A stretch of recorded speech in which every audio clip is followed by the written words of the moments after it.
They took their time and gunned them down one by one. Boom, come over here. Boom, come over here. Boom. Le speech de Donald Trump devant la convention de l'NRA, le puissant lobby pro-armes, n'en finit pas de susciter la colère des Français, victimes du Bataclan et hommes politiques en tête. Si le gouvernement a condamné les propos par voie de communiqué dès vendredi, aucune déclaration publique de la part du Premier ministre Édouard Philippe ni du président Emmanuel Macron. Hier, à la télévision, Bruno Le Maire, ministre français de l'économie, s'est simplement encore dit choqué par les propos de Trump.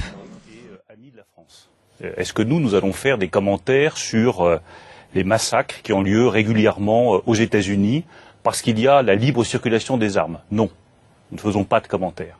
Je pense que Donald Trump aurait pu s'abstenir de ces commentaires sur des événements qui, je le rappelle, ont bouleversé tous les Français et continuent à les bouleverser.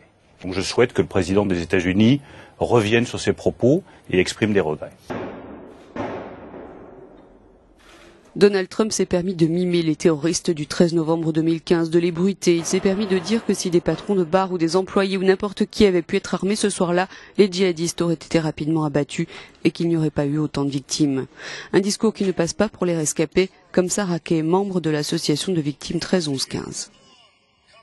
J'ai été très en colère et j'ai été très choquée. D'abord, je me suis dit c'est pas possible, c'est pas vrai. J'étais atterrée. Et puis quand j'ai vu qu'il mimait, là il y a eu. Est-ce que le mot dégoût serait un petit peu trop fort? Vraiment, il y a eu ce côté. Il n'était pas là. Il sait pas ce qu'on a vécu. L'ancien président François Hollande a évoqué des propos insupportables et des simagrées avec l'ex-premier ministre Manuel Valls. Il réclame des excuses, tout comme le Parti socialiste qui attend une réaction directe du président Macron une semaine après son voyage d'État aux États-Unis.